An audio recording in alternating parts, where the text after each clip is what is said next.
Dinas Lingkungan Hidup dan Kebersihan Kota Denpasar mengadakan sidang Justitia Kebersihan di kantor Camat Denpasar Timur.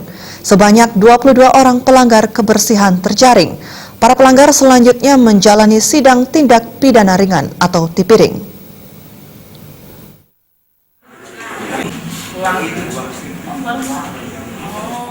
Dinas Lingkungan Hidup dan Kebersihan DLHK Kota Denpasar menindak 22 pelanggaran yang kebanyakan melanggar pencemaran lingkungan dengan membuang limbah sembarangan. Pelanggar masyarakat yang ditindak petugas meliputi pembuangan limbah babi ke saluran drainase, limbah potong ayam, limbah tahu, serta membuang sampah sembarangan. Dalam sidang justisia kali ini menghadirkan Hakim dari PN Denpasar, Sri Wahyuni Ariningsih yang didampingi Igusti Ayu Aryati Saraswati dan Imade Manis.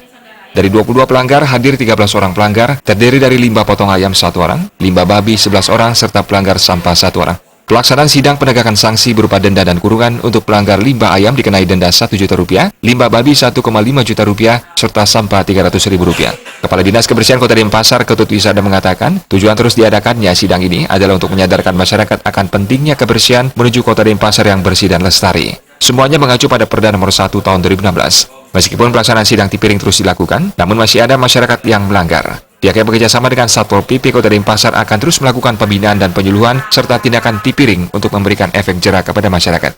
Siapapun masyarakat yang masuk dan berusaha di Kota Denpasar supaya mengikuti aturan yang ada sehingga Kota Denpasar menjadi bersih dan lestari.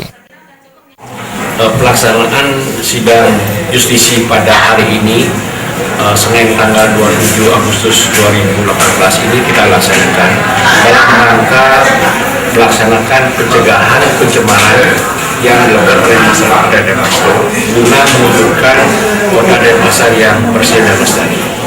Itu menjadi tujuannya.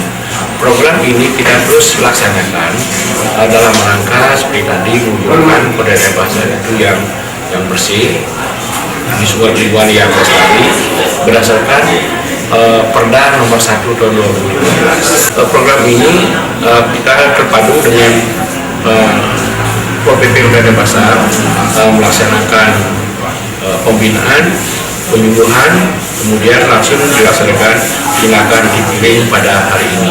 Nah itu kita melaksanakan dalam rangka menjadikan Kota Denpasar yang lestari. Terus berikan pembinaan penyuluhan sehingga mereka siapapun warga yang masuk dan berusaha ke Kota Denpasar harus mengikuti aturan yang ada terhadap lingkungan sendiri. Kabid Penataan dan Peningkatan Kapasitas Lingkungan Hidup Kota Denpasar, Ida Ayu Indi Kosala Dewi menerangkan, setelah dilakukan sidang tipiring, pelanggar bersedia membuat septic tank dan mengelola lingkungannya dengan baik, sehingga tidak ada lagi peternak atau pengusaha lainnya untuk membuang limbahnya sembarangan. Per orang Rp1.500.000. Keberatan apa tidak? Kalau keberatan ya silakan. Putu Ratna, Bali TV.